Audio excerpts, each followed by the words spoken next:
sa ni dha pa ma ni dha pa ma ga dha pa ma ga re pa ma ga re sa ni dha ni re sa ni dha ni re sa ni dha ni re sa. Radha Swami. Diabetes insipidus అంటే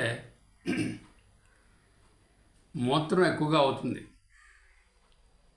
ముఖ్యంగా వృద్ధుల్లో రాత్రిపూట ఎక్కువ ఈ నీరు అవుతూ ఉంటుంది. ఇలాంటి వారికి ఫాస్ఫారిక్ యాసిడ్ 200 పొటాషియంలో రోజుకు 3 రోజు చొప్పుని వారానికి 4 రోజుల చొప్పున వాడుతున్నట్టయితే ఈ ఎక్కువ ఈ నీరు అనేది తగ్గడానికి స్కోప్ ఉంది. తర్వాత దాంతోపాటుగా Abroma augusta mother tincture, Rhus aromatica mother tincture, Syzygium jambolanum mother tincture, ఈ 3 కూడా సమభాగాల్లో కలుపుకుని ఉదయం 30 చుక్కలు, సాయంకాలం 30 చుక్కలు కొద్దిపాటి నీళ్ళతో కలిపి కొన్నాళ్ళు వాడినట్టయితే ఈ డయాబెటీస్ ఇన్సిపిడస్ తగ్గడానికి అవకాశం ఉంది.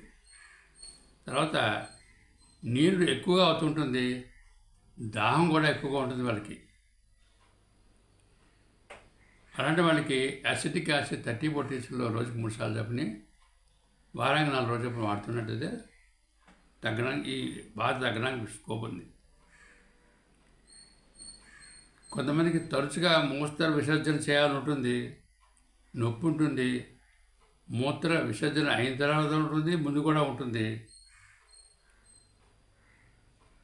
మూత్రకోశం భారంగా ఉంటుంది, మూత్రనాళంలో మంటగా ఉంటుంది, కోస్తున్నట్టు ఉంటుంది, ఇంకా మూత్ర విసర్జన చేయాలని ఉంటుంది. ఇలాంటి వాళ్ళకి ఈక్విజిటమ్ 30 పొటాషియంలో రోజుకు 3 సార్లు చొప్పుని వారానికి 4 రోజులు వాడుతుండాలి. అవసరమైతే 1 పొటాషియంలో వారానికి 1 రోజు చొప్పుని వాడుతున్నట్టయితే ఈ బాధలన్నీ తగ్గి ఉపశమనం కలగడానికి స్కోప్ ఉంది.